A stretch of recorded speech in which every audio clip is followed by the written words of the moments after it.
ಅಧ್ಯಾಯ 4. ವರ್ತಮಾನ, ಭೂತ ಹಾಗೂ ಭವಿಷ್ಯತ್ ಕಾಲಗಳ ಬಳಕೆ. ಇಂಗ್ಲಿಷ್ ಭಾಷೆಯಲ್ಲಿ ಮುಖ್ಯವಾಗಿ 3 ಕಾಲಗಳನ್ನು ನಾವು ಬಳಸುತ್ತೇವೆ. ಅವುಗಳೆಂದರೆ ವರ್ತಮಾನ ಕಾಲ, ಭೂತಕಾಲ ಹಾಗೂ ಭವಿಷ್ಯತ್ ಕಾಲ.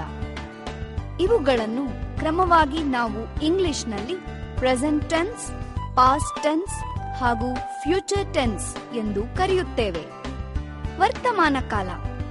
ಇಂಗ್ಲಿಷ್ ಭಾಷೆಯ ವರ್ತಮಾನ ಕಾಲದಲ್ಲಿ 4 ವಿಧಗಳಿವೆ.